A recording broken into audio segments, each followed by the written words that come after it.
com vocês? Como é que tá vocês? Espero que esteja tudo bem com vocês, com a família de vocês. Eu sou o professor José Maria. Tenho essa disciplina com vocês, a saúde e segurança do trabalho. Na verdade, essa disciplina ela se completa sendo saúde, higiene e segurança do trabalho. Eu tenho as turmas 101 e 103. Essa aula é a segunda, é a aula B, né? A A é o vídeo que vocês tiveram já acesso, o vídeo sobre máscaras, sobre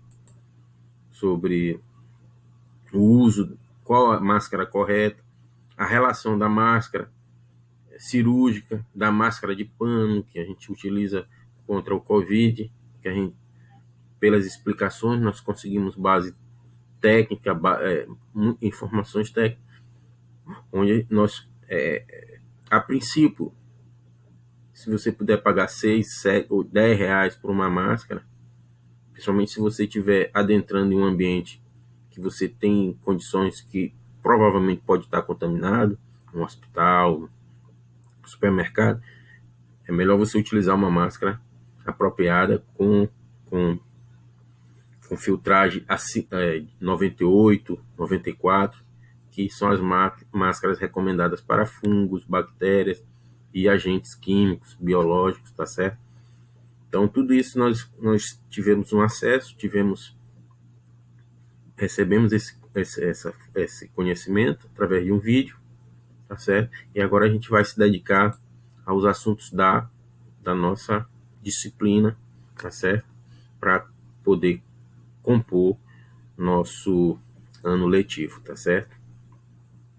O assunto 1, nós vimos relatórios, né? Inspeção de segurança. Nele, nós temos que ter o maior cuidado com o nosso relatório, porque nele vai estar nosso nome, nele vai estar todas as informações colhidas. Então, vocês receberam, se vocês estiverem contratados por uma empresa, vocês vão receber para entregar esse material. Esse material tem que ser o máximo possível fidedigno, tem que ser correto, ele não pode ter divergências, tá certo? Com a realidade, porque você pode estar criando uma situação em que pessoas vão sofrer acidentes, vão sofrer incidentes, e provavelmente você vai ser chamado para responder pelas suas observações, pelo seu material que você entregou. Então, um relatório ele tem que ser muito bem feito, muito bem trabalhado, tá certo?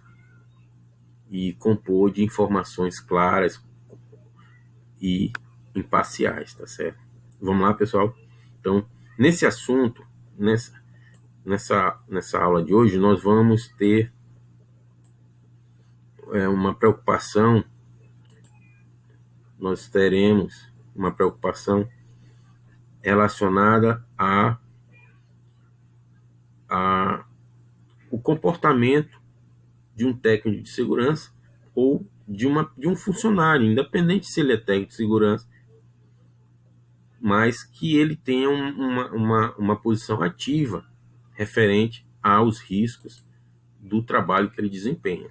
Quanto mais técnico é o trabalho, provavelmente mais riscos, mais danos à saúde ele pode criar, tá certo?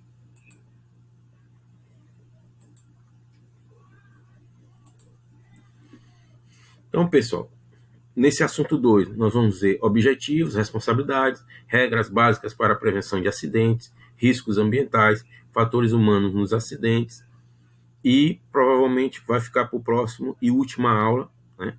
Identificação dos riscos ambientais, medidas, noções sobre acidentes e doenças do trabalho, decorrentes da exposição aos riscos existentes na empresa, novamente, equipamento de proteção individual, fatores ergonômicos, noções sobre síndrome da imunodeficiência adquirida, AIDS e medidas de prevenção.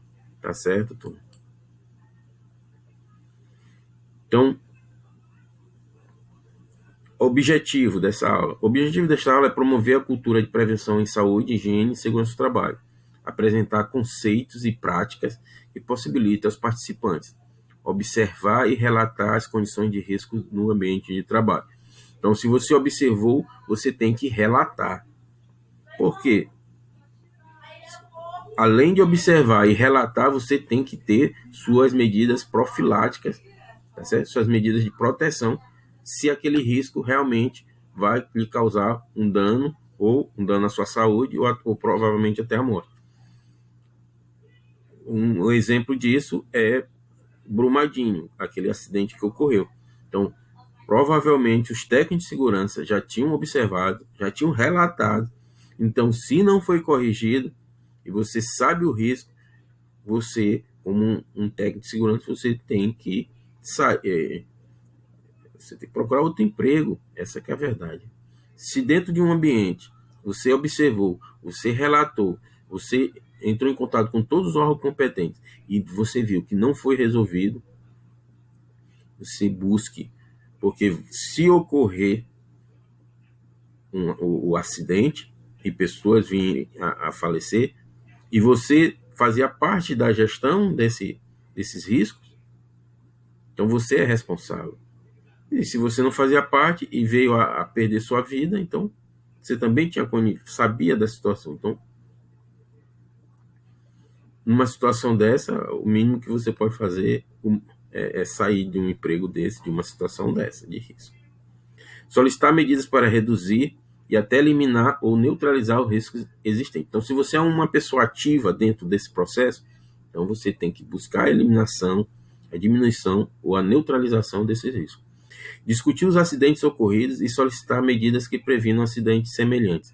Então, dentro de um ambiente de trabalho, dependendo da quantidade de empregados, a CIPA, né, que é o órgão responsável dentro da empresa para assessorar, para dar todo o suporte, é lá que você vai discutir e vai dar as soluções para aquela situação. Treinar demais trabalhadores contra a prevenção de acidentes. Então, você tem que ser agente ativo, né, para que haja uma maior quantidade de funcionários cientes de como deve ser feita a prevenção e de como ele tem que se comportar dentro da empresa para que esses riscos sejam eliminados. Então, responsabilidade. Então, essa palavra aqui é muito importante dentro de uma empresa, dentro de um trabalho técnico, e voltado para a saúde, principalmente para a saúde, higiene e segurança, tá certo?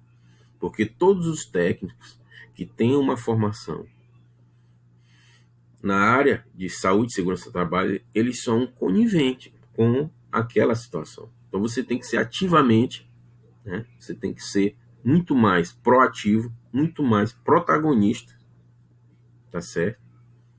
Na mudança de atitude, na mudança cultural da empresa. Os empregados são responsáveis pela adoção e uso das medidas coletivas individuais de proteção e segurança da saúde do trabalhador, devendo prestar informações pormenorizadas sobre os riscos da operação a executar e do produto a manipular.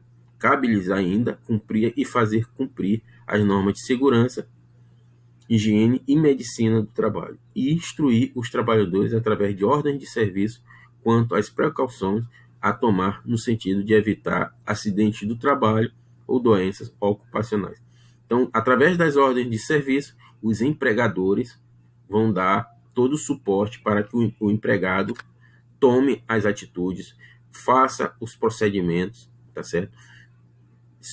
Se houver alguma irresponsabilidade por parte dos empregados, eles devem ser punidos e receber as sanções necessárias para que eles voltem a trabalhar corretamente dentro daquele ambiente que possui um risco iminente. Por sua vez, cabe aos trabalhadores observar as normas de medicina, higiene e segurança do trabalho, devendo se submeter aos exames médicos admissionais, periódicos e demissionais, e não se recusar, sem justificativa, a observar as ordens do serviço elaboradas pela empresa e a usar os equipamentos de proteção individuais,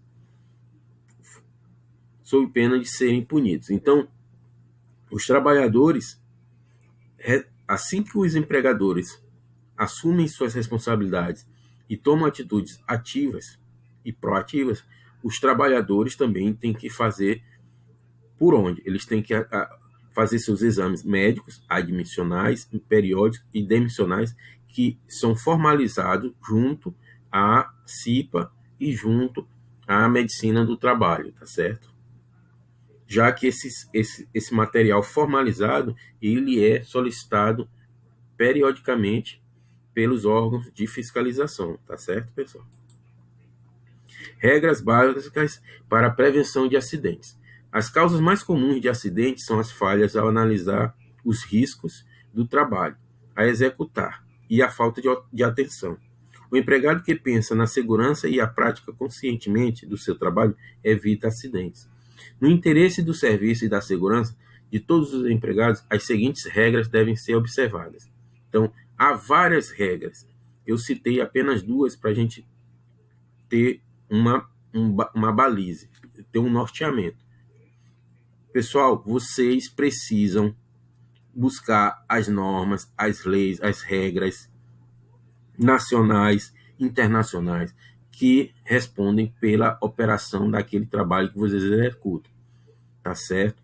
Não, sem esse material técnico, sem esse material formalizado, vocês vão ficar à mercê de informações de terceiros, tá certo?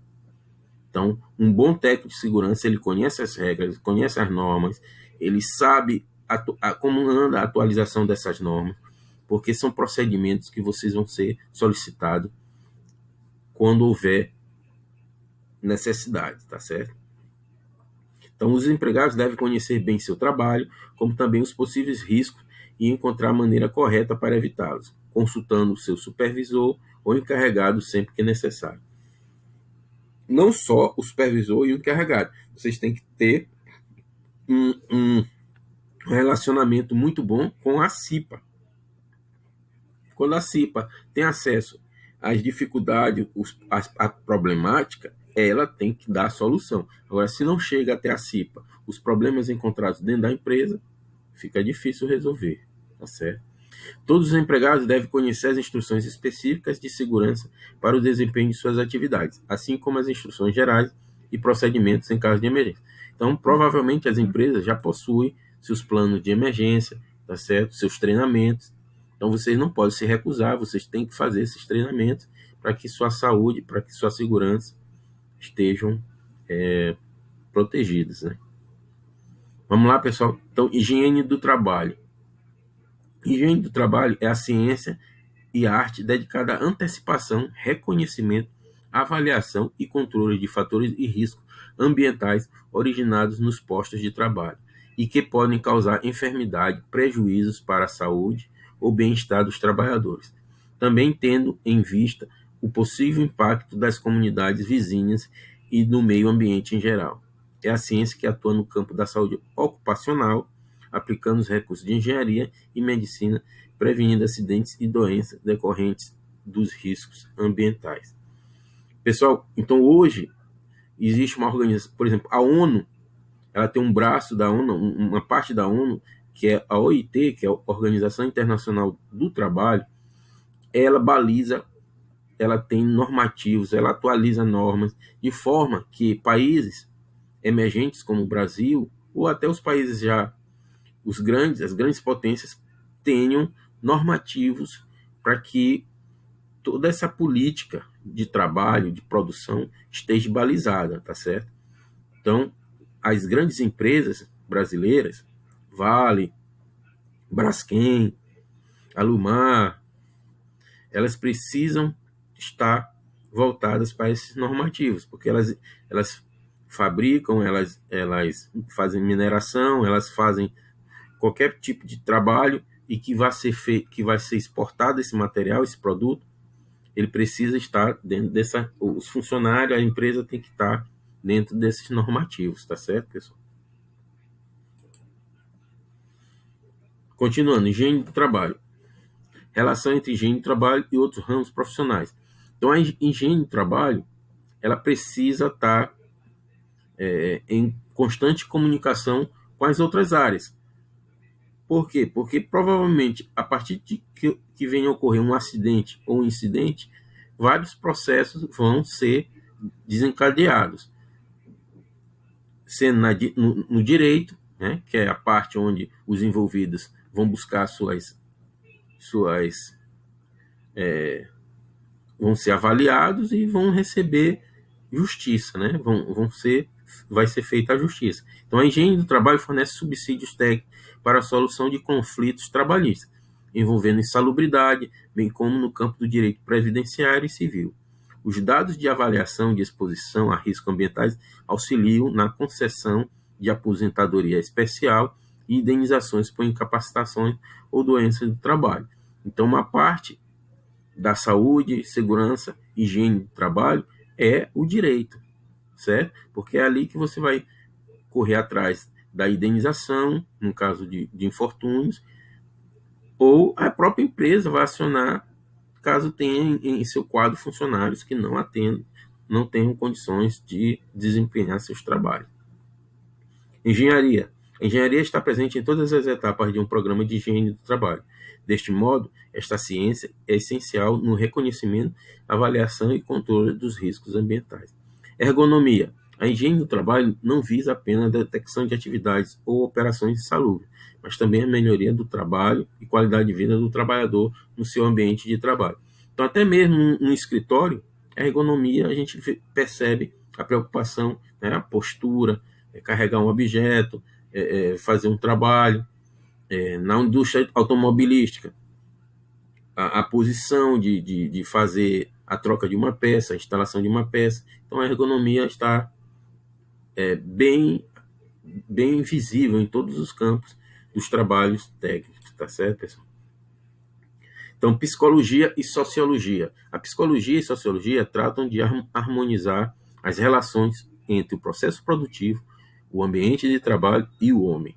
A engenharia do trabalho, através de suas etapas, fornece dados essenciais para a melhor interpretação do universo do trabalho. Então, a psicologia, né, você vai utilizar muito a psicologia para entender seu funcionário, para entender as dificuldades coletivas, né, de cada um, como é que ele se comporta diante dos estresses. Então, vale a pena você ter esse controle para que você possa prever acidentes relacionados a uma patologia, tá certo? Mental ou física. Medicina do trabalho. O controle biológico está através de exames médicos e é um dos parâmetros para verificar a eficiência e subsidiar um programa de controle de riscos ambientais. Então, o controle biológico, principalmente dependendo da área, se for uma área farmacêutica, uma área, né, hospitalar, esse controle é bem maior, tá certo? Saneamento e meio ambiente. A importância da higiene do trabalho, ou seja, da avaliação e controle de riscos ocupacionais, ultrapassa os limites do ambiente de trabalho. Não só este, e parte do meio ambiente em geral, mas através da preservação adequada dos riscos ocupacionais. O negativo da industrialização no meio ambiente pode ser apreciável e reduzido. Então, trabalhar o saneamento e o meio ambiente é parte importante da higiene do trabalho. Então, uma empresa de grande porte como a Vale, ela precisa, né, buscar o saneamento e acaba indiretamente atingindo a sociedade ao seu redor. Então, um bairro onde ela se instala, um local onde ela se instala, que tenha saneamento, que tenha um meio ambiente adequado, isso facilita os seus trabalhos, tá certo? Porque caso haja um vazamento, caso haja uma necessidade de ampliação, aquele local tem que ter todas as condições, né, ambientais para que a gente possa, para que haja uma utilização eficaz do local.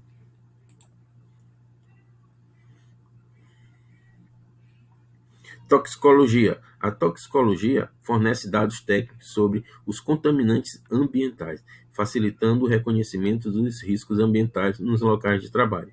Pode-se então afirmar que a toxicologia na maioria das vezes, antecede as etapas clássicas de um programa de higiene do trabalho. Então, a toxicologia é que vai classificar aquele material, aquele produto que você está trabalhando. A partir daí, você vai criar todo um sistema de proteção aos riscos ambientais, tá certo? Segurança do trabalho. A higiene do trabalho, através de análise dos agentes agressivos nos postos de trabalho, muitas vezes previne também riscos operacionais capazes de gerar acidentes, certo? Então, a segurança do trabalho é toda essa infraestrutura que foi criada dentro da empresa para que haja um suporte, para que ela possa produzir com o mínimo de risco ou nenhum risco, tá certo, pessoal? Riscos ambientais. O que são os agentes físicos, químicos e biológicos presentes no ambiente de trabalho, capazes de produzir danos à saúde quando superados os respectivos limites de tolerância. Então, os riscos ambientais, na maioria das vezes, ele vai existir. Só que existe limites de tolerância. Esses limites eles vão variar conforme a condição do ambiente, o clima, as pessoas envolvidas. Então, esse estudo ele é muito amplo e é específico para cada empresa, para cada produto, para cada situação. Esses limites de tolerância são fixados em razão da natureza, concentração ou intensidade do agente e tempo de exposição. Então, os limites que a gente tem que se preocupar são a concentração do produto, do agente, e o tempo de exposição a ele. Os riscos ambientais são agrupados em 5 classes: agentes químicos, físicos, biológicos, ergonômicos e riscos de acidente. Foi o que a gente viu naquela primeira aula, certo? Nas primeiras aulas. Os 3 primeiros são considerados riscos ambientais, pois são capazes de causar danos à saúde do trabalhador, em função de sua natureza, concentração e intensidade.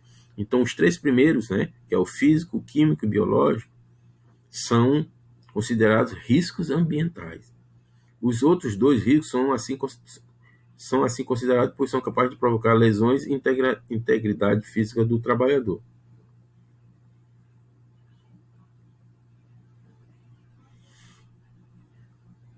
Então, os riscos ambientais são 5, certo? São os químicos, físico-biológicos, que são capazes de causar danos à função de sua natureza, concentração e intensidade, e os outros 2 também são riscos ambientais, pois podem causar lesões e integridade física. Então, quais são os 5 riscos ambientais? Agentes químicos, físicos, biológicos, ergonômicos e riscos de acidente. Beleza, pessoal? Levantamento de riscos ambientais existentes na empresa. A importância de conhecer os riscos. Os locais de trabalho, pela própria natureza da atividade desenvolvida e pelas características de organização, relações interpessoais, manipulação ou exposição a agentes físicos, químicos, biológicos, situações de deficiência ergonômica ou risco de acidentes podem compreender a do trabalhador em curto, podem comprometer o trabalho do trabalhador em curto, médio e longo prazo, provocando lesões imediatas, doenças ou até a morte, além de prejuízos de ordem patrimoniais para a empresa. Certo, pessoal? Fatores humanos nos acidentes. Então, além um dos fatores que a gente tem que se preocupar é o ser humano, porque você consegue controlar os outros riscos, mas o fator humano é bem mais complexo, tá certo? Quase sempre o erro humano resulta em custosos danos ao equipamento e na perda de tempo para os reparos. Uma máquina pode ser reparada ou substituída. O erro causa um dano ao corpo humano. Então, pessoal, os principais fatores que causam esses erros são estresse, né? Diretamente a atuação do ser humano, ele pode ser uma situação de risco pode ser criada por um estresse, negligência, falta de atenção, esforço excessivo, fadiga e preocupação. Então são fatores também psicológicos, né? Aí a gente cai naquela situação da psicologia que a gente tem que levar em consideração, porque um funcionário que não esteja em boas condições físicas e mentais, ele pode criar uma situação de risco. Além daquelas situações, temos as limitações humanas, que influem nos acidentes, pode ser classificado em Limitações humanas, físicas, fisiológicas e psicológicas, tá certo? Beleza, pessoal? Aqui nós temos um questionário referente ao vídeo, né? As diferenças entre as máscaras de tecido, de pano, máscaras cirúrgicas, a máscara hospitalar e os respiradores, que aí eles fazem a função tanto biológica quanto de resíduos, tá certo? Resíduos de materiais no ar, né? Pólen, qualquer tipo disso, solda, qualquer processo que tenha contaminação do ar, do ambiente, que precise de uma filtragem, os respiradores são bem mais recomendados, tá certo?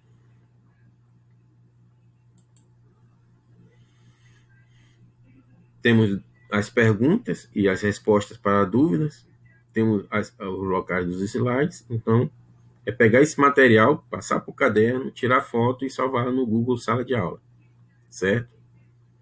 Foram 5 perguntas.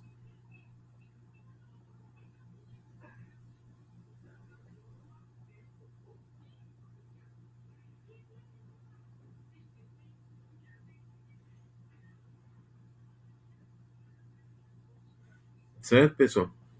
E aqui uma dica, dicas para um estudo eficaz. Como a gente sempre deixa uma dica, vamos lá. Descubra de que modo você aprende mais fácil. Algumas pessoas aprendem quando leem, ao mergulhar nos livros, outras repassando a matéria a um colega, algumas, porém, fixam o conteúdo ao copiar os assuntos estudados. Mas nem todo mundo é assim. Então, dessas 3 maneiras, vejam qual é que fica mais próximo, qual é que torna mais eficaz o seu aprendizado. E você utiliza e com isso você vai ter um melhor rendimento. Anote tudo sempre. Anotar faz parte do processo de aprendizagem. Quando anotamos algo, fixamos melhor o que foi dito, além de agregar informações extremamente válidas para associar o conteúdo estudado. O ato de escrever é fundamental. Então, quando você estiver diante de uma palestra, diante de uma aula do professor, sempre anote as palavras, os termos, para que você possa buscar, tirar dúvida ou buscar mais informações sobre ele. Tente o estudo em grupo. Estudar em grupo é importante em muitos aspectos, mas o mais relevante é a constante troca de conhecimento. Junte-se a um grupo bem misto com pessoas de diversas competências. Se você é bom em matemática, por exemplo, convide alguém bom na área de humanas. Então, tente o estudo em grupo. Como é que eu vou estudar em grupo, professor? Se estamos diante de uma pandemia. Marque o horário, cada um estuda em sua casa, vocês trocam informações, trocam conhecimento. Se ele é bom em matemática e você é bom em matemática, vamos fazer uns desafios, vamos ver, vamos dar mais ênfase. Se ele é bom em matemática, você é bom em matemática, ele é bom em português, e você tem uma dificuldade em português, busque nele informações para tirar dúvida, tire dúvidas. Tá certo? Você vai estar ajudando ele e ele vai estar lhe ajudando porque ele vai estar revendo o conteúdo. Durma pelo menos 8 horas por dia. Se você tem um dia a dia muito agitado, aproveite pequenos intervalos para repassar o conteúdo. Que tal fazer uma revisão rápida quando está no ônibus, deslocando-se para o trabalho ou ainda após o almoço, antes de retornar para o expediente? Então, ao dormir 8 horas por dia, você consegue repor as energias. O cérebro também gasta energias, também gasta calorias, então você tem uma queda, né, de rendimento. Você estudou 8 horas por dia, você precisa de um descanso, você precisa cumprir outras atividades e ao final do dia você tem que descansar. Somente se estiver chegando o período de provas, o período das avaliações que você está se dedicando. Se você não dormiu bem, foi para uma festa, né, bebeu, excedeu na comida, na bebida, você vai precisar de um tempo para se recompor. O corpo, a mente, tá certo? Para que você volte a ter aquela concentração. Tá certo, turma? Então, nós vamos ficar por aqui. Muito obrigado. Vamos nos ver em breve. Não, tem a turma aqui, ó, correndo, procurando se divertir, fazer outras coisas. E é muito bom estar com vocês. É interessante que vocês peguem esse material. É um material que está gravado, então vocês podem ficar revendo, buscando informações, tirando dúvida com o professor. O professor tem um material específico sobre tal assunto. Então a gente vai ajudando vocês, tá certo? Deixei aqui, eu descobri que quando mais eu estudo, mais sorte eu pareço ter nas provas. Então, isso aqui é uma verdade. Quanto mais você estuda, mais aquelas informações que vão cair na prova, vão aparecer para vocês. Então, busque esses conteúdos também, busque rever as provas dos concursos que vocês estão em mente, tá certo? Comecem a acompanhar, vocês têm idade para isso, tá certo? E boa sorte, muito obrigado por estar comigo aí nessa aula, tá certo, pessoal? Façam as atividades, passem para o caderno, tirem fotos, salvem no Google Sala de Aula, para que eu possa compor a nota de vocês, tá certo? Um abração e até mais.